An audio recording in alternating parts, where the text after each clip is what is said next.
Hi hello ನಮಸ್ಕಾರ ಎಲ್ಲರಿಗೂ. South Africa T20 series ಮುಗಿತಾ ಇದ್ದಂತೆ ಒಂದು ಹೊಸ ಟಾಕ್ ಎಲ್ಲ ಕಡೆ ಶುರುವಾಗಿದೆ. ಯಂಗ್ ಇಂಡಿಯನ್ ಕ್ರಿಕೆಟರ್ಸ್ನ ಫಿಯರ್ಲೆಸ್ ಅಪ್ರೋಚ್ಗೆ ಎಲ್ಲ ಅಭಿಮಾನಿಗಳು ಫಿದಾ ಆಗಿದ್ದಾರೆ. ಜೊತೆಗೆ ಒಂದು ಹೊಸ ಚರ್ಚೆಗೆ ಕೂಡ ನಾಂದಿ ಹಾಡಿದ್ದಾರೆ. ಏನ ಚರ್ಚೆ? ಈ ಒಂದು ಚರ್ಚೆಯಿಂದ ಮುಂದೆ ಟೀಮ್ನಲ್ಲಿ ಸಾಕಷ್ಟು ಬದಲಾವಣೆಯನ್ನು ಕೂಡ ನಾವು ಕಾಣ್ಬೋದಾ? ಅಭಿಮಾನಿಗಳ ವಲಯದಲ್ಲಿ ಕುತೂಹಲಕಾರಿಯಾಗಿರ್ತಕ್ಕಂಥ ಈ ಒಂದು ಚರ್ಚೆ ಬಗ್ಗೆ ಮಾತಾಡೋಣ. ಅದಕ್ಕಿಂತ ಪೂರ್ವದಲ್ಲಿ ಯಾರಾದರೂ ಫಸ್ಟ್ ಟೈಮ್ ನಮ್ಮ ಚಾನಲನ್ನು ನೋಡ್ತಾ ಇದ್ದರೆ ಪ್ಲೀಸ್ ಸಬ್ಸ್ಕ್ರೈಬ್ ಮಾಡಿ, ಶೇರ್ ಮಾಡಿ, ಸಪೋರ್ಟ್ ಮಾಡಿ ಅಂತ ಹೇಳ್ತಾ, ಸ್ನೇಹಿತರೆ, ಯಂಗ್ ಇಂಡಿಯನ್ ಕ್ರಿಕೆಟ್ ಟೀಮ್ನ ಪರ್ಫಾರ್ಮೆನ್ಸ್ನ T20 ಫಾರ್ಮೆಟ್ನಲ್ಲಿ ಫುಲ್ ಸೌಂಡ್ ಮಾಡ್ತಾ ಇದೆ.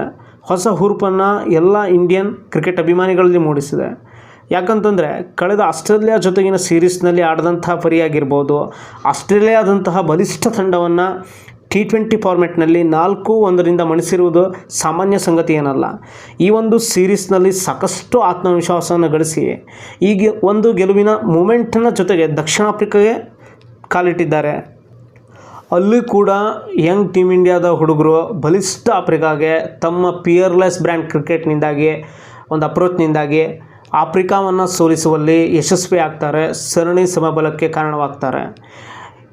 ಒಂದು ಹೊಸ ಚರ್ಚೆಯನ್ನು ಹುಟ್ಟುಹಾಕಿದೆ. ಅದ್ರ ಜೊತೆಗೆ ದಕ್ಷಿಣ ಆಫ್ರಿಕಾಗೆ ತೆರಳಿ ಯಂಗ್ ಟೀಮ್ನ ಕಟ್ಕೊಂಡು ಅನುಭವಿಗಳ ಕೊರತೆ ಇದ್ರೂ ಕೂಡ ಸೂರ್ಯರವರು ಪಿಯರ್ಲೆಸ್ ಬ್ರ್ಯಾಂಡ್ನ ಕ್ರಿಕೆಟ್ನ ಭಾಗವನ್ನು ಯಶಸ್ವಿಯಾಗಿ ಕಾರ್ಯನಿರ್ವಹಿಸುವಲ್ಲಿ ಯಶಸ್ವಿ ಆಗ್ತಾರೆ.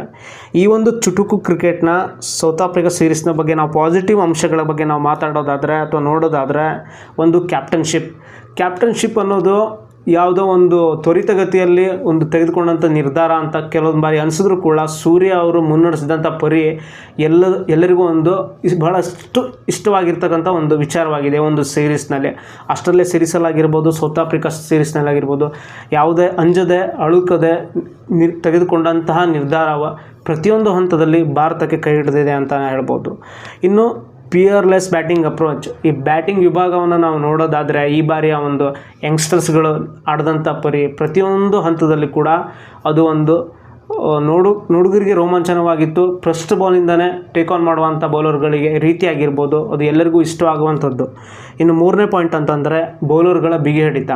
ಸೌತ್ ಆಫ್ರಿಕಾ ಅಂತ ಟೀಮನ್ನು ಕೇವಲ 100 ರನ್ನಲ್ಲೇ ಅಲೌಟ್ ಮಾಡುವಂಥದ್ದು ಅದು ಅವರದ್ದೇ ನೆಲದಲ್ಲಿ ಒಂದು ಬಹಳ ಚಾಲೆಂಜಿಂಗ್ ಅಂತ ಹೇಳ್ಬೋದು. ಅದನ್ನು ನಿರಾಯಾಸವಾಗಿ ಟೀಮ್ ಇಂಡಿಯಾದ ಬೌಲರ್ಗಳು ಮೂರನೇ T20ಯಲ್ಲಿ ನೀಡಿ ಒಂದು ಟೀಮ್ ಇಂಡಿಯಾದ ಒಂದು ಗೆಲುವಿಗೆ ಕಾರಣರಾಗಿದ್ದಾರೆ. ಇನ್ನು ಯಂಗ್ಸ್ಟರ್ಸ್ಗಳ ಸಮತೋಲನದ ಸಮಯೋಚಿತ ಆಟ, ಈ ಒಂದು ವಿಚಾರದ ಬಗ್ಗೆ ನಾವು ಮಾತಾಡೋದಾದರೆ, ಅದು ಒಂದು ಆಫ್ರಿಕಾದಂತಹ ನೆಲದಲ್ಲಿ ಬೌನ್ಸಿ ಪಿಚ್ನಲ್ಲಿ ಆ ಬೌನ್ಸಿ ಪಿಚ್ಗೆ ಅನುಗುಣವಾಗಿ ರಿಂಕು ಸಿಂಗ್ ಆಗಿರ್ಬೋದು, ಯಶಸ್ವಿ ಜೈಸ್ವಾಲ್ ಆಗಿರ್ಬೋದು, ಇನ್ನು ಸೂರ್ಯ ಅವ್ರ ಬಗ್ಗೆ ನಾವು ಎಷ್ಟು ಮಾತಾಡಿದ್ರು ಕಮ್ಮಿನೇ.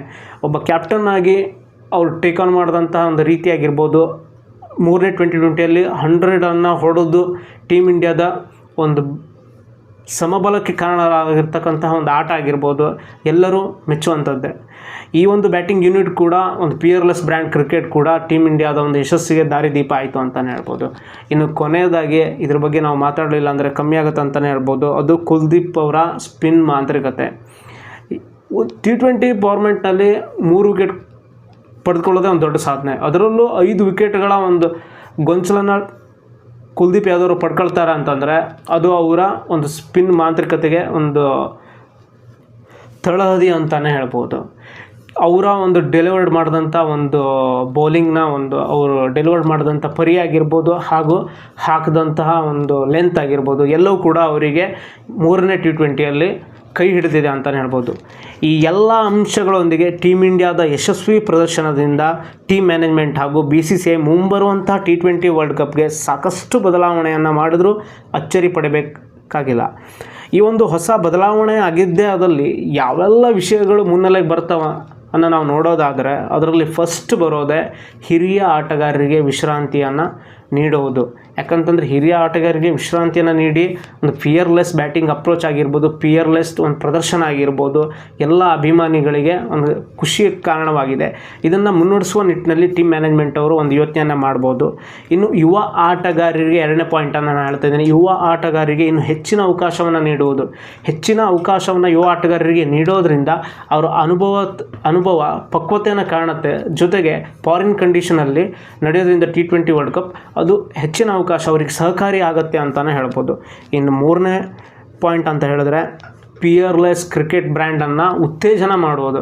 ಯಾಕಂತಂದರೆ ಇದನ್ನು ರಿಸ್ಕ್ ಅಂತಲೇ ನಾವು ನೋಡ್ತೇವೆ ಪಿಯರ್ಲೆಸ್ ಬ್ರ್ಯಾಂಡ್ ಕ್ರಿಕೆಟ್ನ. ಯಾಕಂತಂದರೆ ಫಸ್ಟ್ ಬಾಲಿಂದನೇ ಹಿಟ್ ಮಾಡಬೇಕಾದಂಥ ಸಂದರ್ಭ ಪ್ರತಿಯೊಂದು ಹಂತದಲ್ಲಿ ನಾವು ಕಾಣೋದಾದರೆ ಆವಾಗ ಸ್ವಲ್ಪ ರಿಸ್ಕನ್ನು ಕೂಡ ಟೀಮ್ ಮ್ಯಾನೇಜ್ಮೆಂಟನ್ನು ತೆಗೆದುಕೊಳ್ಬೇಕಾಗ್ತದೆ. ಯಾಕಂತಂದರೆ ಕೆಲವೊಂದು ಬಾಲ್ಸ್ಗಳು ಸ್ವಿಂಗ್ ಆಗಿರ್ಬೋದು, ಫಸ್ಟ್ ಬಾಲಿಂದನೇ ಹಿಟ್ ಮಾಡೋದ್ರಿಂದ ಕೆಲವೊಂದು ಆಗತ್ತಕ್ಕೂ ಕೂಡ ಟೀಮ್ ಇಂಡಿಯಾ ಒಳಗಾಗಬೇಕಾಗ್ತದೆ. ಇಂಥ ರಿಸ್ಕನ್ನು ಕೂಡ ಟೀಮ್ ಮ್ಯಾನೇಜ್ಮೆಂಟ್ ಆಗಲಿ BCCI ಆಗಲಿ ಅಪ್ರೋಚ್ ಮಾಡೋದರಿಂದ ಮುಂದೆ ಒಂದು ಒಳ್ಳೆಯ ದಿನಗಳು ಭಾರತದ ಪಾಲಿಗೆ ಬರ್ಬೋದು ಅಂತಲೇ ಹೇಳ್ಬೋದು. ಇನ್ನು ಇವೆಲ್ಲ ಅಂಶಗಳನ್ನು ಒಟ್ಟಾರೆಯಾಗಿ ಕೊನೆಯದಾಗಿ ನಾವು ಮಾತನಾಡೋದಾದರೆ ಟೀಮ್ ಇಂಡಿಯಾ ಮುಂಬರುವಂತಹ ದಿನಗಳಲ್ಲಿ ನೀವು ಹೆಚ್ಚಿನ T20 ಪಂದ್ಯಗಳನ್ನು ಗೆದ್ದು T20 ವರ್ಲ್ಡ್ ಕಪ್ನಲ್ಲಿ ಯಶಸ್ವಿ ಪ್ರದರ್ಶನವನ್ನು ನೀಡಿ ದಶಕಗಳ ಕಾಲ ಮರೀಚಿಕೆ ಆದಂತಹ ವರ್ಲ್ಡ್ ಕಪ್ ಟ್ರೋಫಿಯನ್ನು ಗೆದ್ದು ಎಲ್ಲ ಇಂಡಿಯನ್ ಅಭಿಮಾನಿಗಳ ಮನಸ್ಸನ್ನು ತಣಿಸ್ಲಿ, ಗೆಲ್ಲಲಿ ಅಂತ ಹೇಳ್ತಾ, ಜೊತೆಗೆ ನಮ್ಮ ಯಂಗ್ ಇಂಡಿಯಾವು ಇನ್ನು ಹೆಚ್ಚಿನ ಯುವ ಕ್ರಿಕೆಟಿಗರಿಗೆ ಸ್ಫೂರ್ತಿಯ ಸೆಲೆಯಾಗಿ ನಿಲ್ಲಲಿ ಮತ್ತು ಸ್ಫೂರ್ತಿಯನ್ನು ನೀಡಲಿ ಎಂಬುದೇ ನನ್ನ ಆಶಯ. Thank you.